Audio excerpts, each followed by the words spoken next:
প্রিয় তুমি, আজ তোমাকে লিখছি শেষবারের মতো। এই চিঠির পর হয়তো আর কখনো লিখব না, কখনো তোমার নামটাও উচ্চারণ করব না। তবু আজ মন চাইলো সব কিছু বলে যাই শেষবারের মতো, ঠিক যেমন করে ভালোবেসেছিলাম নিঃশব্দে নিঃস্বার্থভাবে। তুমি জানো আমার বিয়ে ঠিক হয়ে গেছে, সবাই হাসছে, আনন্দ করছে, সাজসজ্জায় ঘর ভরে উঠেছে। কিন্তু আমার ভেতরটা, আমার মনটা আজও কাঁদছে। তোমার নামটা একবার উচ্চারণ করতে ইচ্ছে করে, কিন্তু পারি না, কারণ এখন আর তোমার নাম বলার অধিকার আমার নেই।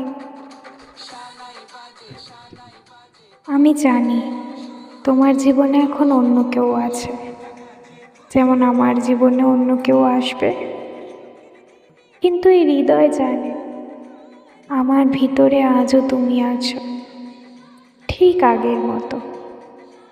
আমি তোমাকে ভুলতে পারিনি, ভুলতেও চাইনি। তুমি ছিলে আমার প্রার্থনা, আমার ঈশ্বর, আমার জীবনের সবচেয়ে বড় সুন্দর ভুল। যেদিন বিয়ের মণ্ডপে বসবো, চারিপাশে আলো আর হাসির ভিড়ে আমার চোখের কোণে হয়তো এক ফোঁটা জল ঝরে পড়বে। সে জলটা তোমার জন্যই হবে।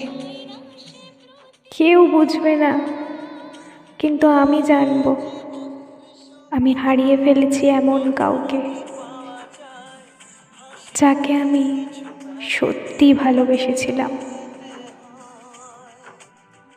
তুমি সুখে থেকো, আমি তোমার জন্য কখনো অভিশাপ দেব না।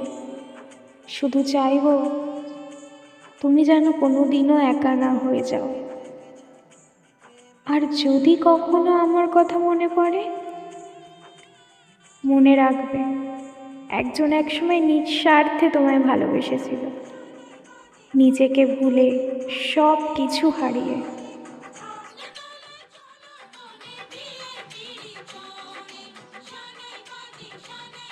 ইতি। চিরদিন তোমার অপূর্ণ ভালোবাসা।